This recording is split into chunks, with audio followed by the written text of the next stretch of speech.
सोमनाथ स्वाभिमान पर्व की सार्थकता को यदि समझना हो तो सोमनाथ में बने इस टेम्पल आर्किटेक्चर म्यूज़ियम में पड़े इन अवशेषों को ज़रूर देखना चाहिए, क्योंकि ये अवशेष जो हैं ये सोमनाथ के वैविध्य की, सोमनाथ के जो भव्यता है, जो उसका स्वर्ण काल है, उसकी जीती जागती गवाही दे रहे हैं। ये जो आप देख रहे हैं अवशेष, ये 1026 के उस समय के अवशेष हैं जब मोहम्मद गजनवी ने अटैक किया था सोमनाथ मंदिर पे, और कई बार अटैक किया। उस समय भीमदेव सोलंकी राज कर रहे थे सोमनाथ पे, और आप देख सकते हैं कि एक वैविध्यपूर्ण मंदिर जो है, एक भव्य मंदिर का निर्माण किया गया था। वो सोमनाथ का स्वर्ण काल था और किस तरह से उसे खंडित किया गया। जब ये सोमनाथ का जीर्णोद्धार हो रहा था मॉडर्न टाइम्स में, तब ये जो अवशेष हैं ये खुदाई के दौरान मिले और अलग अलग समय के अवशेष जो हैं मिले। उसके बाद 1169 में उनके वंशज कुमारपाल सोलंकी जब राज करने आए, तब उन्होंने दोबारा जीर्णोद्धार किया इसी सोमनाथ मंदिर का। और आप यहाँ पे देख सकते हैं कि यहाँ पे जो है मंदिर को और ज़्यादा जो है ऑर्नामेंटल तरीके से डिज़ाइन किया गया और भी ज़्यादा भव्य स्वरूप इसे दिया गया। ये कुमारपाल सोलंकी के समय का जो मंदिर था उसके अवशेष हैं, और 1169 में ये निर्माण किया गया था इसका दोबारा, जिसे बाद में फिर अटैक करके तोड़ दिया गया। तो कई बार इस पे अटैक हुआ और कई बार इसका पुनरुत्थान हुआ। इसकी पूरी कहानी यहाँ इस म्यूज़ियम में दर्ज है, इन अवशेषों में। इतिहास गवाह है, इन अवशेषों को यदि देखें तो वो साफ तौर पर रिफ्लेक्ट करते हैं कि जितनी बार सोमनाथ का विध्वंस हुआ, विनाश हुआ इस मंदिर का, इसका पुनरुत्थान उससे भी ज़्यादा भव्य तरीके से हुआ। यहाँ इन अवशेषों को अगर आप देखें तो यहाँ पे आपको इस अवशेष में वो मंडप देखने को मिलेगा जो 1216 में भीमदेव द्वितीय ने बनवाया था।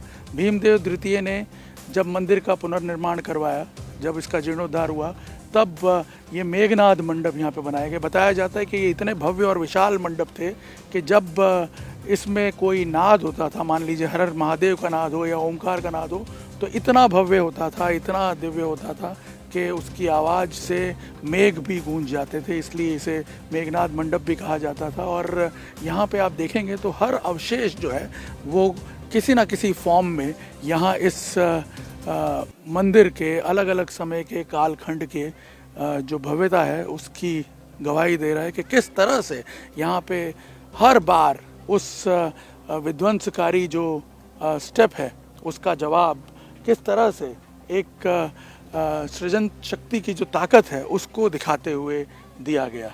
आधुनिक सोमनाथ मंदिर का जब जीर्णोद्धार चल रहा था आज़ादी के बाद, तब खुदाई के दौरान जो अवशेष मिले उससे पता चलता है कि हर राजा ने इसमें कुछ ना कुछ नया एडिशन करने की कोशिश की जिससे इसकी भव्यता और बढ़े। सारंगदेव जो 1286 में रूल कर रहे थे, तब उन्होंने ये एक स्टेपवेल बनवाया था मंदिर में, और उसके बाहर जो गेट बना हुआ था उसके अवशेष भी यहाँ देखने को मिलते हैं। आप आगे भी देखेंगे तो इस जगह पे ये जो स्टेपवेल का गेट था उसके अवशेष यहाँ और भी पार्ट्स उसके यहाँ पे देखने को मिल रहे हैं इस मंडप के द्वार में।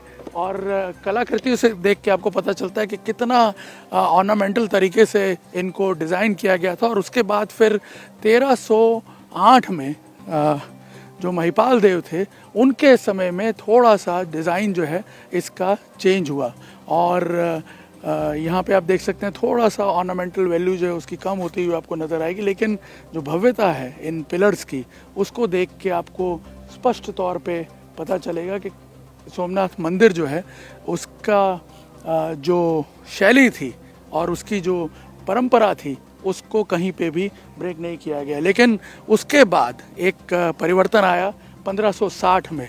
1560 में जब इस मंदिर को दोबारा पुनर्जीर्णोद्धार किया गया इसका, तो वो पहली बार ऐसा था कि आम लोगों ने, आसपास के जो लोग थे सोमनाथ के, उन्होंने मिल कर के मंदिर बनाया था। ये आप देख सकते हैं, ये जो पिलर्स हैं ये उसके अवशेष हैं। और तब लोगों ने क्योंकि खुद मिल कर के बनवाया था तो जाहिर सी बात है और ऑर्नामेंटल वैल्यू जो थी उसकी वो थोड़ी कम हो गई, लेकिन फिर भी मंदिर की जो भव्यता है उसको कहीं पे भी उसके साथ कॉम्प्रोमाइज़ नहीं किया गया। और इसको भी बाद में बताया जाता है कि औरंगज़ेब ने अटैक किया इस पर 1560 में के बाद, और मंदिर को फिर एक बार उसका विध्वंस कर दिया। लेकिन उसके बाद भी जो पुनरुद्धार का काम है मंदिर का, वो चलता रहा। लोग इस बात के जो हैं साक्षी बने।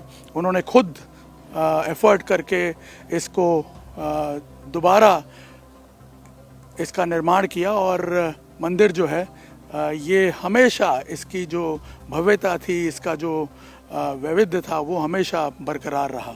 सोमनाथ मंदिर पर हुए सबसे पहले अटैक के 1000 वर्ष पूर्ण होने के बाद आज हम स्वाभिमान पर्व मना रहे हैं।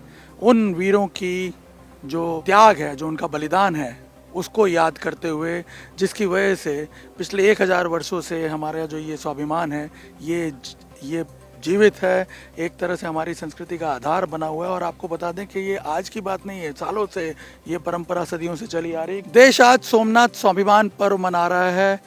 1000 साल से जो हमारी स्वाभिमान यात्रा चली आ रही है उसको सेलिब्रेट कर रहा है, और उन वीरों को याद कर रहा है जिनके बलिदान से सोमनाथ मंदिर जो है वो आज तक अडिग खड़ा हुआ है। और ऐसा नहीं है, पास्ट में भी ये जो अवशेष है इनको देख करके पता चलता है कि उसको बार बार याद किया जाता रहा है। महिपाल देव के समय में जब इस मंदिर का पुनर्निर्माण हुआ, जब इसका जीर्णोद्धार हुआ, तब आप देखेंगे तो ये हीरो स्टोन्स कहते हैं इनको, ये जो हीरोइक स्टोन्स हैं, ये उन जो शहीदों को याद करते हुए बनाए गए थे। मंदिर में बाकायदा इन्हें इंस्क्राइब करके लगाया गया, जिन्होंने समय समय पर मंदिर के लिए अपने प्राणों की आहुति दी थी। हामिर जी सोलंकी के साथ जो लोग लड़े थे, उनको याद करते हुए ये जो स्टोन्स हैं, ये उस वक्त जो मंदिर बना था उसमें ये लगाए गए थे। और आपको बता दें कि तब से ये जो परंपरा है ये यूं ही चली आ रही है, और शायद इसी की बदौलत जो विध्वंस और पुनरुद्धार की ये गाथा है, ये बार बार जनरेशन टू जनरेशन हमें प्रेरित करती आ रही है। और शायद जो ये एक तरह से हम कह सकते हैं स्वर्णिम काल है सनातन संस्कृति का, उसमें इसको इस प्रकार से जो महत्व मिला है वो अपने आप में इस बात का परिचायक है कि जो विनाश की जो परंपरा है वो लंबी नहीं चलती है, उसका अस्त होता ही है, लेकिन जो सृजनता की ताकत है वो हमेशा बरकरार रहती है। और सोमनाथ मंदिर जो है वो इसका जीता जागता उदाहरण है। कैमरामैन अमित राठौड़ के साथ निर्णय कपूर, इंडिया टीवी, सोमनाथ।